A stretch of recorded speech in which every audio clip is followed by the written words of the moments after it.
Hello दोस्तों, मैं ज्ञान क्लासिक बूंदी से राजकुमार चौधरी और आज हम पढ़ेंगे राजस्थान की प्राचीन सभ्यताओं के बारे में। इसके बारे में राजस्थान की प्राचीन सभ्यताओं के बारे में बात समझना। सभ्यताएं मानव द्वारा निर्मित वह समाज है जिसने मानव ने इस धरती पर प्रथम बार जब समाज का निर्माण किया था और उस समाज में उसकी जो संस्कृति थी, उसकी जो क्रियाकलाप थे, वो जिसको जानता था, जिसको नहीं जानता था, जिसके बारे में समझता था, जिस चीज़ का उपयोग करता था, जिसका उपयोग नहीं करता था, वो कैसे रहता था, कैसे नहीं रहता था, उन सभी के बारे में सभ्यताओं में पढ़ा जाता है। क्योंकि सभ्यताओं का अर्थ ही समाज है और समाज में जो संस्कृति होती है उस संस्कृति को ही सभ्यताएं कहा जाता है। यानी कहने का अर्थ है कि मानव जिस समाज का निर्माण करता है और उस समाज में उसकी जो संस्कृति होती है उसी संस्कृति को हम सभ्यताओं के रूप में पढ़ते हैं। राजस्थान में बहुत सारी सभ्यताएं हैं जो लगभग अधिकांश ताम्र सभ्यताएं वो कांस्य सभ्यताएं हैं और इसके अधिकांश भाग सिंधु घाटी सभ्यता से भी संबंधित है। लेकिन राजस्थान में जो सभ्यता है उनमें से प्रमुख एक सभ्यता है जिसका नाम है काली बंगा की सभ्यता। कौन सी सभ्यता भाई? काली बंगा की सभ्यता है। कौन सी सभ्यता है? प्रमुख सभ्यता है काली बंगा की सभ्यता। आज हम पढ़ेंगे काली बंगा की सभ्यताओं के बारे में। किसके बारे में? काली बंगा की सभ्यता के बारे में पढ़ेंगे। और काली बंगा के से बहुत सारे क्वेश्चन बनते हैं। काली बंगा सभ्यता से बहुत सारे क्वेश्चन पुटअप किए जाते हैं, बहुत सारे क्वेश्चन पुटअप होते हैं। बात समझना, क्वेश्चन आ जाता है कि काली बंगा सभ्यता से कहाँ पर स्थित है, यानी कालीबंगा सभ्यता कहाँ है। तो कालीबंगा सभ्यता का जो स्थान है, कालीबंगा सभ्यता हनुमानगढ़ जिले में स्थित है। किसमें स्थित है भाई? हनुमानगढ़ जिले में कालीबंगा सभ्यता स्थित है। लेकिन हाल ही में 2018 बीएसटीसी के एग्जाम में क्वेश्चन पूछ लिया गया था कि कालीबंगा सभ्यता कहाँ पर स्थित है और हनुमानगढ़ ऑप्शन में नहीं आया था। अगर हनुमानगढ़ ऑप्शन में नहीं मिले उस स्थिति में आप लोगों को हनुमानगढ़ के स्थान पर श्री गंगानगर लगाना है। क्या लगाना है भाई? गंगा नगर लगाना है। कौन सा नगर लगाना है? श्री गंगानगर लगाना है अगर हनुमानगढ़ ऑप्शन में ना मिले। अब स्थान के बारे में पूछ सकता है, तो क्योंकि जो सभ्यताएं होती है तो मानव द्वारा प्रथम बार जिस समाज का निर्माण किया गया था और उसमें जो संस्कृति थी वही सभ्यताएं कहलाती है। लेकिन जब मानव ने इस धरती पर जन्म लिया था, लगभग आज से 40 लाख साल पहले लिया था, और धीरे धीरे मानव का विकास हुआ और विकास क्रम जारी हुआ, तो वो उस समय उसके पास इतनी तकनीक नहीं थी, वो इतना जानता नहीं था। और एक समाज जब स्थापित किया जाता है तो उस समाज के लिए पानी की, खाने की सबकी आवश्यकता होती है। और आज तो हम देख लेते हैं, अधिकांश लोग देख लेते हैं कि हमारे नल लगे हुए हैं, ट्यूबवेल लगे हुए हैं, कुएं खुदे हुए हैं, बहुत सारी सुविधाएं होती है। लेकिन उनके पास ऐसी सुविधाएं नहीं थी। उन्हें खेती भी करनी होती थी, उन्हें पशुपालन भी करना होता था और खुद के जीवन यापन के लिए भी पानी की आवश्यकता होती थी। इसीलिए कालीबंगा सभ्यता के लोग, किसके लोग? कालीबंगा सभ्यता या अधिकांश सभ्यताओं के लोग, सभी सभ्यताओं के लोग नदियों के किनारे अपना समाज बसाते थे। तो नदी के किनारे समाज बसाते थे। तो क्वेश्चन पूछा जाता है कि कालीबंगा सभ्यता कौन सी नदी के किनारे है? कालीबंगा सभ्यता कौन सी नदी के किनारे है, ये क्वेश्चन पूछ लिया जाता है। तो कालीबंगा जो सभ्यता है अपनी, यह घग्गर नदी के किनारे है। कौन सी नदी के किनारे है भाई?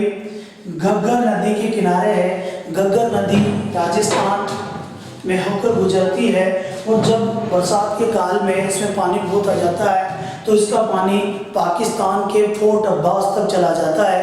अभी ये नदी लुप्त है, जमीन के अंदर बहती है, लुप्त नदी है। इसे नाली नदी लुप्त नदी, मृत नदी आदि नामों के नाम से भी जाना जाता है। लेकिन प्राचीन काल में, ऋग्वेद काल में, यह जो गंगा नदी थी इसका जो प्राचीन नाम है, प्राचीन नाम यानी ऋग्वेद काल का नाम, कौन सा काल?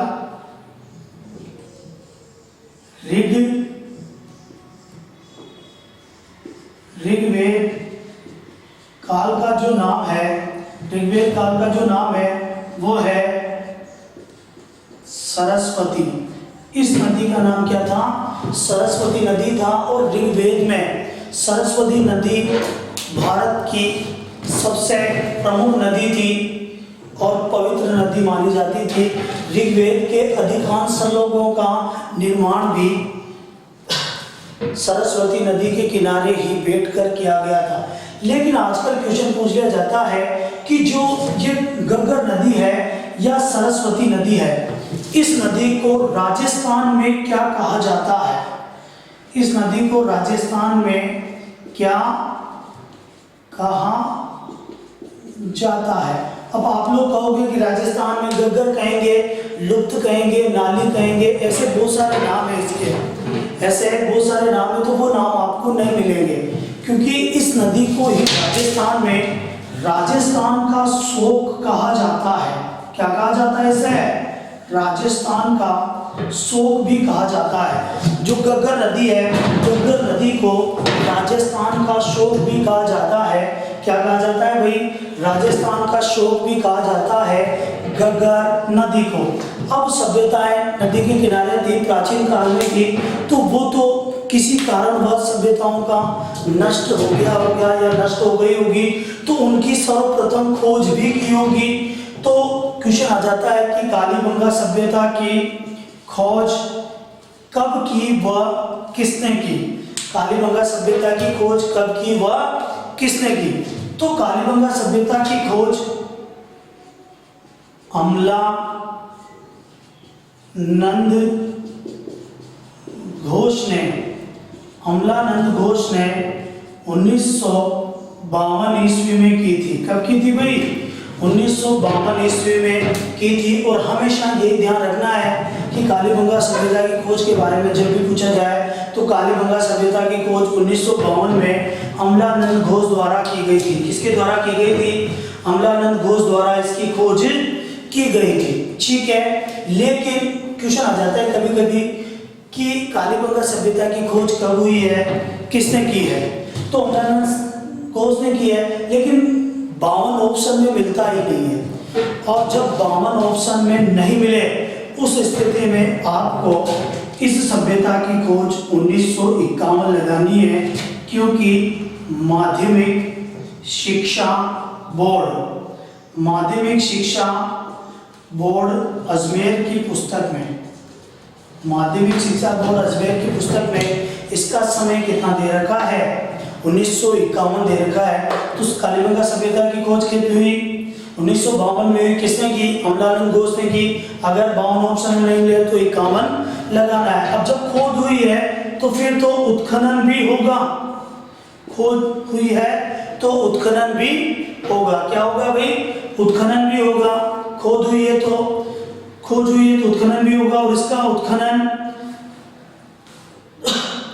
किया है दो व्यक्तियों ने मिलकर। किसने मिलकर किया है? दो व्यक्तियों ने मिलकर किया है। एक तो ब्रजवासी लाल और एक बीके थापर। एक तो है बीके थापर, एक है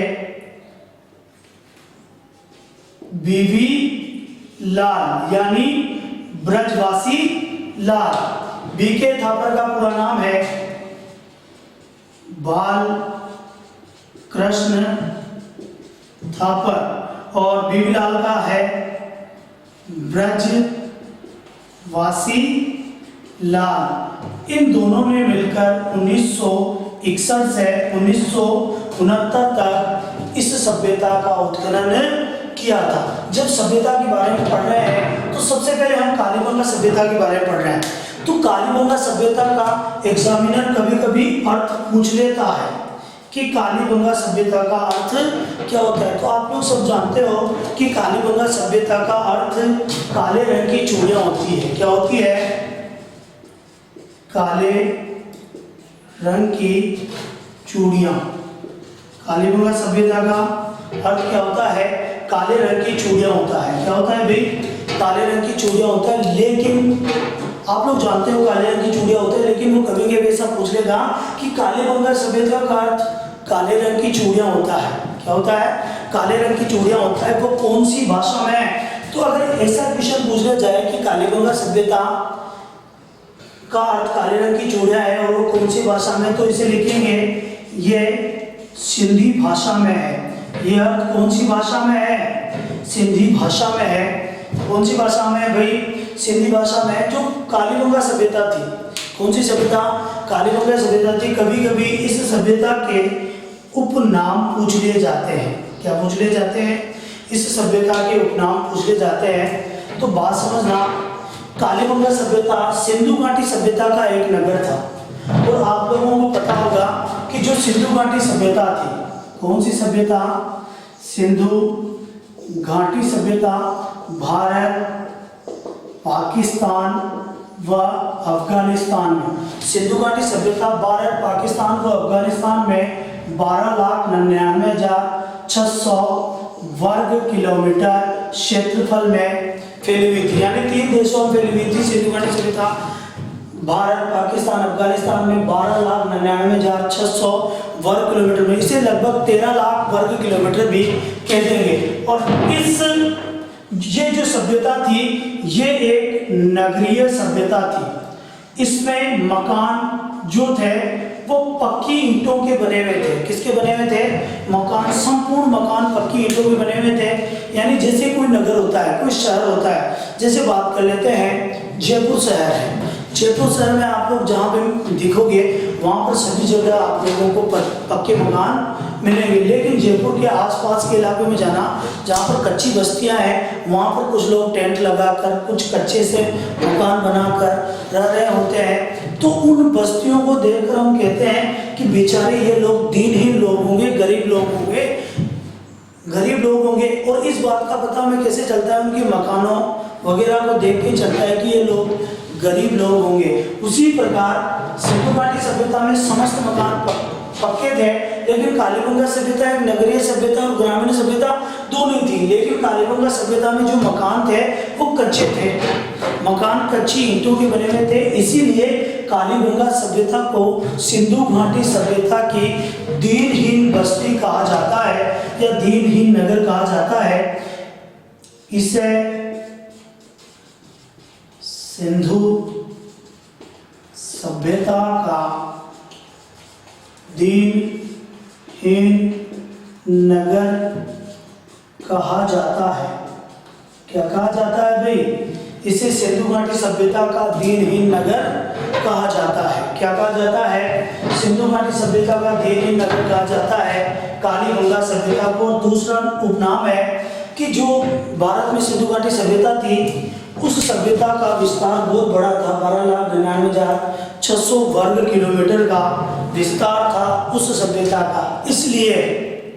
इसलिए एक बहुत बड़ा विस्तार था। तो एक विद्वान थे स्टुअर्ट पिगट, और स्टुअर्ट पिगट महोदय ने सिंधु घाटी सभ्यता की 2 जुड़वा राजधानियां बताई थी, हड़प्पा और मोहनजोदारो। हड़प्पा और मोहनजोदारो बताई थी, लेकिन विभाजन के बाद वो दोनों ही पाकिस्तान में चली गई थी। और उसी सभ्यता का एक नगर था कालीबंगा, और यहाँ पर बिल्कुल वैसा ही सामरिक दृष्टि थी, वैसी ही सामाजिक स्थिति थी जैसी हड़प्पा और मोहनजोदारो में थी। तो इस सभ्यता की सामरिक व आर्थिक दृष्टि को देखकर डॉक्टर दशरथ शर्मा ने कालीबंगा सभ्यता को सिंधु सभ्यता की तीसरी राजधानी कहा है। इसे सिंधु सभ्यता की तीसरी राजधानी भी कहा जाता है। किसने कहा है? डॉक्टर दशरथ शर्मा ने कहा है। किसने कहा है भाई? डॉक्टर दशरथ शर्मा ने इसे सिंधु घाटी सभ्यता की तीसरी राजधानी कहा है। अब बात कर लेते हैं इसके समय और कालक्रम की, किसकी बात करते हैं, इसके समय और कालक्रम की बात करते हैं। तो जो कालीबंगा सभ्यता का जो समय था, अब सभ्यताओं का समय निश्चित नहीं है, अलग अलग विद्वान अलग अलग समय में अलग अलग सभ्यताओं का या एक ही सभ्यताओं के बहुत सारे समय निर्धारण करते हैं। कोई कहता है 2600 से 1700 ईसा पूर्व तक था, कोई कहता है 2500 से 1800 ईसा पूर्व था, कोई कहता है 2400 से था। ऐसे अलग अलग सभी विद्वान समय बना रहे हैं। उसीलिए इन सभ्यताओं का एक प्रमाणिक समय नहीं मिल पा रहा था, तो भारतीय पुरातत्व विभाग ने एक पद्धति का निर्माण किया जिसे कार्बन C14 पद्धति कहा जाता है।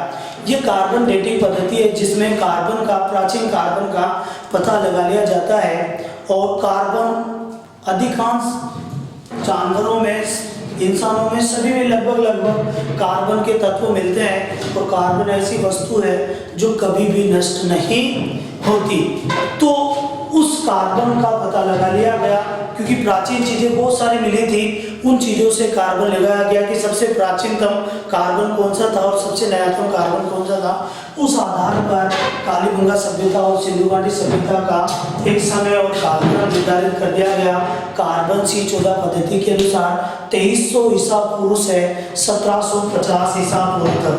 तो इसका समय या कालक्रम जो था ये था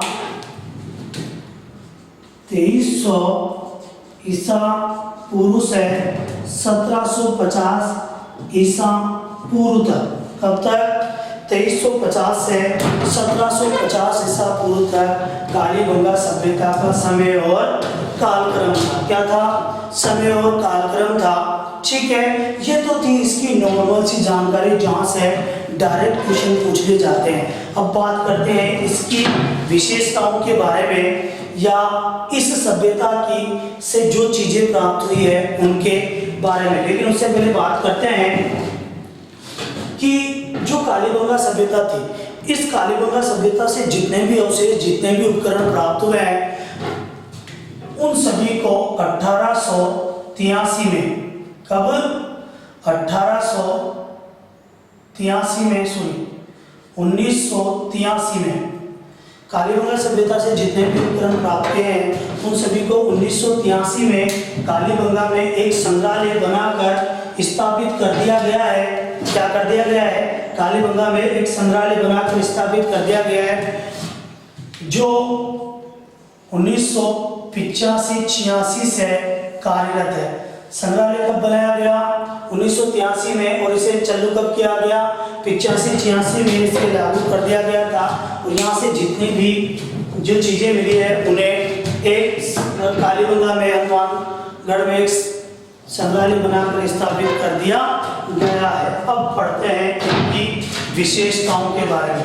कालीबंगा जो सभ्यता थी, इस सभ्यता की विशेषताओं के बारे में हम पढ़ते हैं। इसके बारे में पढ़ते हैं, कालीबंगा सभ्यता की विशेषताओं के बारे में पढ़ते हैं। और बात समझना,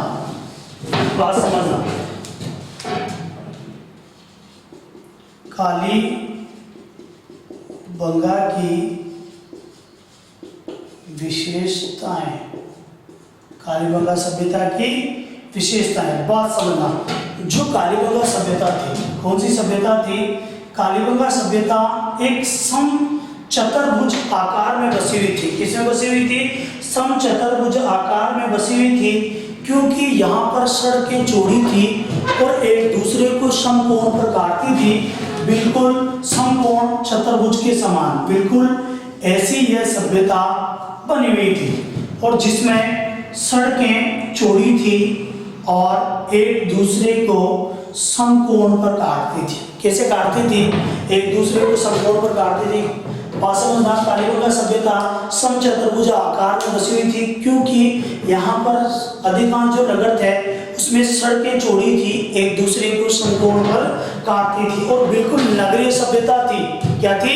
नगरीय सभ्यता थी। लेकिन क्वेश्चन यहाँ से पूछ लिया जाता है कि कालीबंगा सभ्यता समचतुर्भुज आकार में बसी हुई थी, ऐसी बसावट वाले नगर को क्या कहा जाता है? तो जो भी नगर समचतुर्भुज आकार में बसा होता है, इस नगर को ग्रीड पद्धति, चौपड़ पद्धति या जाल पद्धति पर आधारित नगर कहा जाता है। क्या कहा जाता है? ग्रिड पद्धति, चौपड़ पद्धति या जाल पद्धति पर आधारित नगर कहा जाता है। और यहाँ से बहुत सी बार क्वेश्चन पूछा जाता है। क्वेश्चन आ जाता है कि राजस्थान में वर्तमान में कालीबंगा सभ्यता के समान कौन सा नगर बसा हुआ है? कौन सा नगर बसा है? यानी कालीबंगा सभ्यता तो ग्रिड पद्धति, चौपड़ पद्धति या जाल पद्धति में बसी हुई है। यानी समचतुर्भुजा आकार है जिसमें सड़कें चौड़ी थी, एक दूसरे को समकोण पर काटती थी। किस पे काटती थी? अब क्वेश्चन आ जाता है कि राजस्थान का कौन सा नगर बिल्कुल ऐसा जैसा कालीबंगा बसी हुई है वैसा बसा हुआ है? तो इस वर्तमान राजस्थान में जयपुर नगर, कौन सा नगर? जयपुर नगर बिल्कुल ग्रिड पद्धति, चौपड़ पद्धति या जाल पद्धति पर बना हुआ है। क्योंकि जयपुर नगर की स्थापना सवाई जयसिंह द्वितीय ने की थी। किसने की थी? सवाई जयसिंह द्वितीय ने की थी। 18 नवंबर 1727 को की थी, जिसका वास्तुकार एक बंगाली ब्राह्मण था जिसका नाम था विद्याधर भट्टाचार्य। और उस विद्याधर भट्टाचार्य जो कि वास्तुशास्त्र का ज्ञाता था और इस जयपुर नगर को भी वास्तुशास्त्र के हिसाब पे समचतुर्भुजा आकार में बसाया था, जहाँ पर सभी जगह पर देखने पर 4 रास्ते मिलते हैं। तो ये नगर भी क्या था? ग्रिड पद्धति, चौपड़ पद्धति या जाल पद्धति पर आधारित था। अब ग्रिड पद्धति क्या है? आप लोगों को मान लीजिए ये नगर है, समचतुर्भुजा आकार में बसा हुआ नगर है। इस नगर में सड़कें चौड़ी है, एक दूसरे को समकोण में काटती है, तो आप लोगों को छोटे छोटे डब्बे दिखाई दे रहे होंगे, यही ग्रिड कहलाती है। चौपड़, हर जगह पर 4 रास्ते मिल रहे हैं। चौपड़ पद्धति दूर से देखने पर जाल के समान नजर आ रहा होगा, यानी जाल पद्धति पर आधारित था। कौन सी पद्धति पर आधारित था? जाल पद्धति पर आधारित था। बात समझना, जो कालीबंगा नगर था, मान लीजिए ये सड़क है, क्या है? ये सड़क है, ये भी क्या है? सड़क है। अब सड़कों के दोनों किनारों पर मकान बने होते हैं। क्या बने होते हैं? सड़कों के दोनों किनारों पर मकान बने होते हैं। ये मकान हमने बना दिया, इधर भी मकान बने हुए थे, सड़कों के दोनों किनारों पर मकान बने हुए थे। जो कालीबंगा में मकान थे, क्या थे? कालीबंगा में जो मकान थे वो मकान बिल्कुल कच्ची मिट्टी से बने हुए थे, कच्ची ईंटों से बने हुए थे। लेकिन फिर भी इन कच्ची ईंटों का जो अनुपात था, कच्ची ईंटों का अनुपात था वो 4:2:1 था। क्या था? लंबाई, चौड़ाई, ऊंचाई का अनुपात क्या था? 4:2:1 था। और मकान कच्ची ईंटों से बने हुए थे। अब मान लीजिए सभी मकान पक्के होते हैं, उन मकानों में अगर बात करें तो पक्के मकानों में नीचे फर्श कौन सा लगा होगा? या तो मोटा स्टोन लगा होता है, या टाइलें लगी होती है, या मार्बल लगे होते हैं, ऐसे कुछ लगे होते हैं। लेकिन अगर मकान ही कच्चा हो तो क्या आप उसमें मार्बल वगैरह लगाओगे? उसमें तो केवल गारा लगेगा, मिट्टी लगेगी, गारा लगेगा। और जहाँ पर गारा लगाया जाता है वहाँ पर उस गारे को अच्छा दिखाने के लिए लीपना किया जाता है। और जहाँ पर लीपने होते हैं, कच्चे मकानों में जो लीपने किए जाते हैं, उस लीपना में मांडने जाते हैं। तो यहाँ पर भी मकान कच्ची ईंटों से थे। इसीलिए जो कालीबंगा सभ्यता थे, इस कालीबंगा सभ्यता के फर्श, इस कालीबंगा सभ्यता में फर्श अलंकृत है। क्या थे? फर्श। कालीबंगा सभ्यता में फर्श अलंकृत है क्योंकि फर्श में मांडने मढ़े हुए थे। यानी कालीबंगा सभ्यता समचतुर्भुजा आकार में बसी हुई थी, जिसे ग्रिड पद्धति, चौपड़ पद्धति या जाल पद्धति कहा जाता है। मकान कच्ची ईंटों से निर्मित है, फर्श अलंकृत है। क्या थे? फर्श अलंकृत है। अब जब मकान ही कच्ची ईंटों से निर्मित है तो कच्चे मकानों में नालियां नहीं होती है। कच्चे मकानों में नालियां नहीं लगाई जाती थी, पक्के मकानों में नालियां लगाई जाती थी। तो क्वेश्चन आ जाता है कि कालीबंगा सभ्यता के निवासी जल निकासी के लिए, कालीबंगा सभ्यता के निवासी जल निकासी के लिए किसका प्रयोग करते थे? तो जो कालीबंगा सभ्यता के लोग थे, ये जल निकासी के लिए काष्ठ काष्ठ यानी बांस, काष्ठ यानी बांस, काष्ठ की लकड़ी का प्रयोग करते थे। किसका प्रयोग करते थे?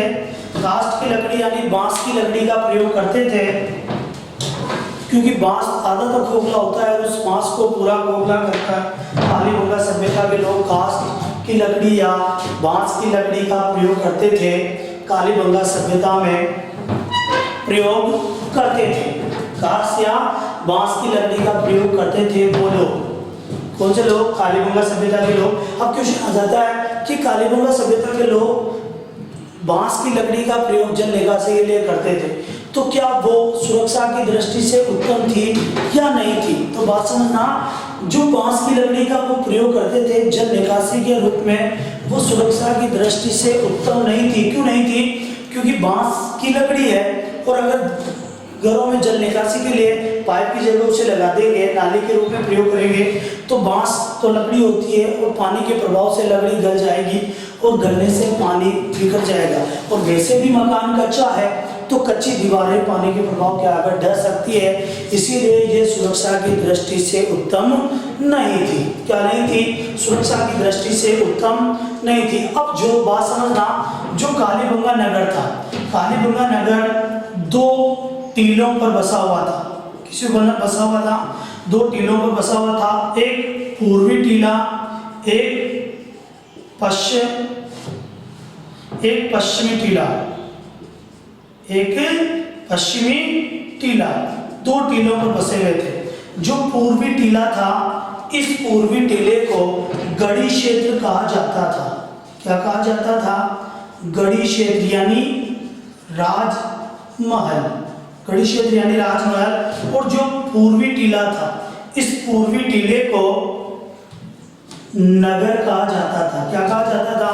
नगर। यानी पूर्वी जो टीला था, इन टीलों पर गढ़ का महल हुआ करता होगा और पश्चिमी टीले पर नगर चलता रहा करती होगी। बात समझना, जितना भी नगर होते हैं, जितने भी नगर होते हैं, मान लीजिए ये एक नगर है, ये एक नगर है और इस नगर में एक किसी स्थान पर राजमहल होगा और किसी स्थान पर जनता बसी होगी। क्या बसती होगी?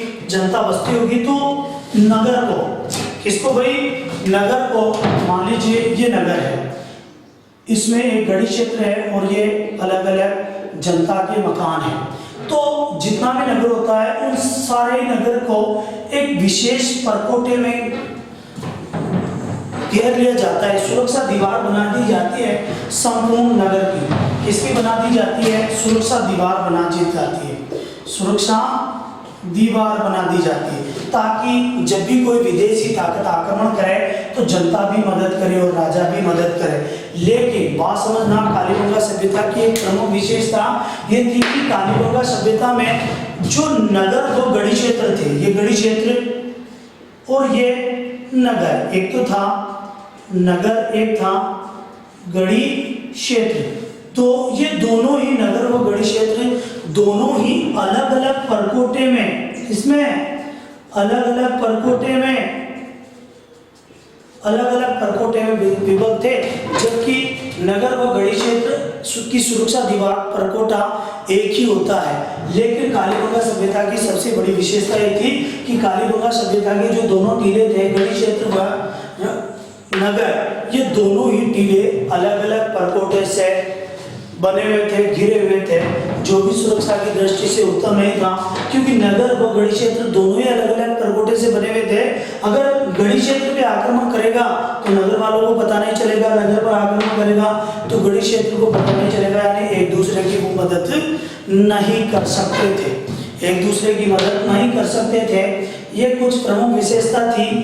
आज के लिए, आज की क्लास के लिए इतना काफी है।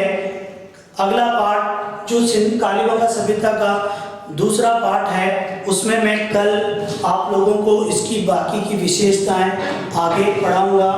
धन्यवाद। इससे पहले आप लोग ज्ञानम क्लासेस बूंदी के चैनल को सब्सक्राइब कर लें और राज सर के नाम से मेरा भी चैनल है, जिसे भी आप लोग सब्सक्राइब कर लें।